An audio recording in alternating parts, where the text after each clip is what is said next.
Live Music Nation podcast. Thanks for joining us today. My name is Jay Gill. I'm your host. Today, we're with Pat O'Shaughnessy from Balloons Over Vermilion. Pat, thanks for believing it as well. I kind of ruined your last name, but we got through it. Anyways, thanks for joining us today. Got it. Thank you. Thanks for having me.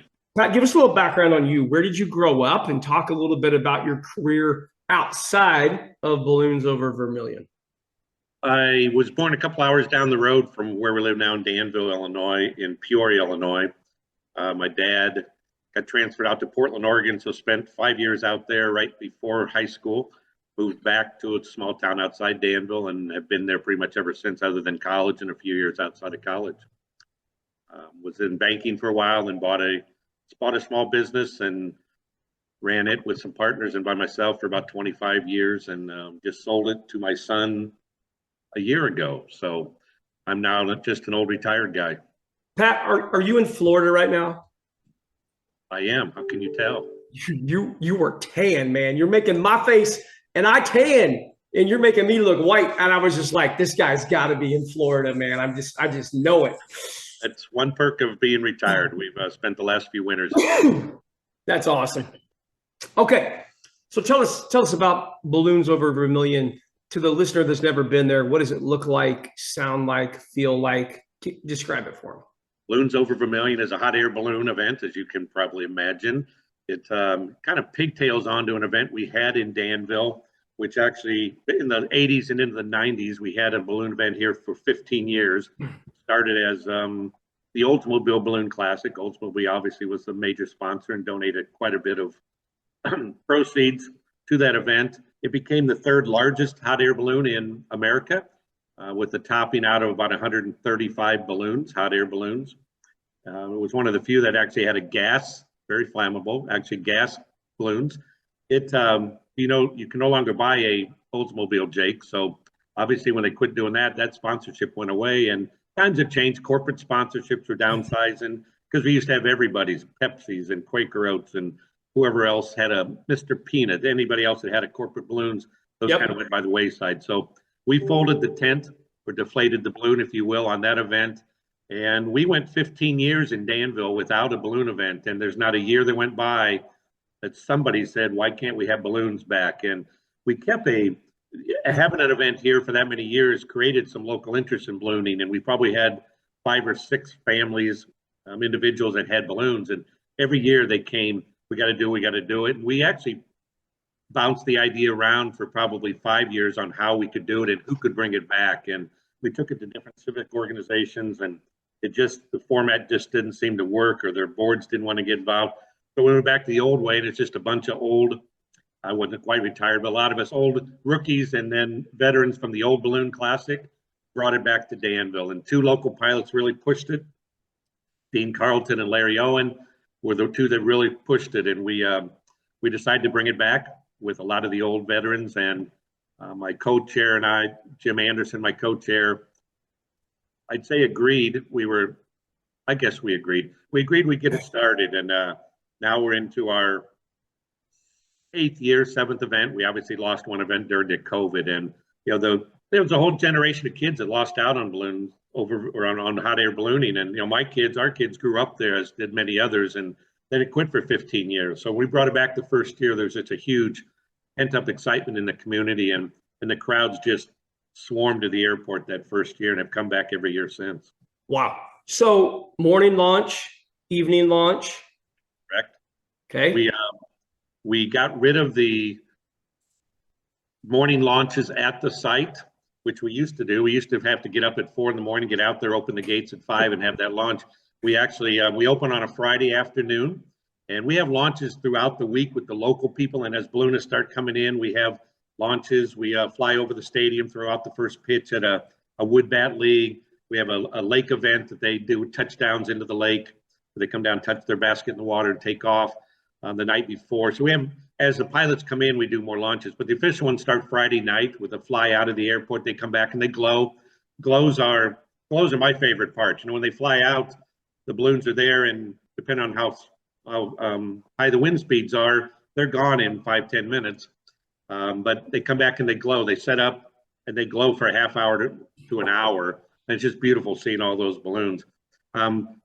Saturday morning, then we do a launch around town where they take off and they try to hit a target. So you can either sit at the church where the target is, or you can follow them, go watch them take off, follow them as they go, watch them land. Back to the airport Saturday evening for another launch, then back for another glow on Saturday night at the airport.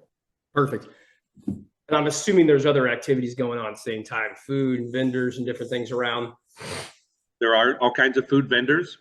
Anything you want to eat is there. I think we had about 30 food vendors last year.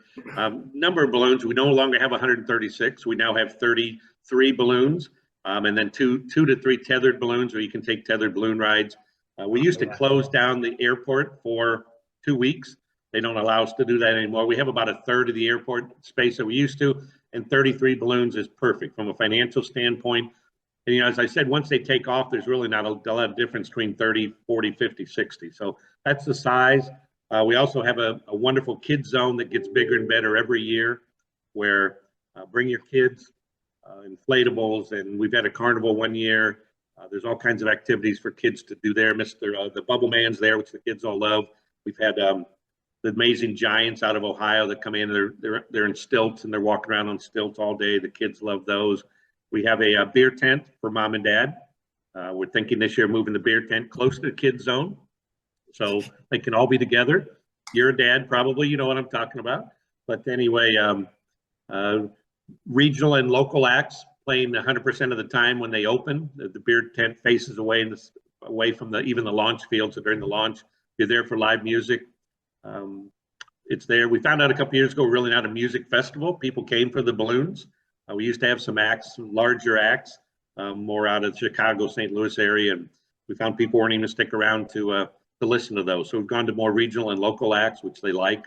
The beer tent is very popular area, obviously. Yeah. Last year we had a B-25 bomber come in. You could go up for a ride in that. I actually got to go for a ride in it. It was pretty cool. I didn't fit through some of the small areas you had to get through. They must have small guys in the airport, but nor did I want to.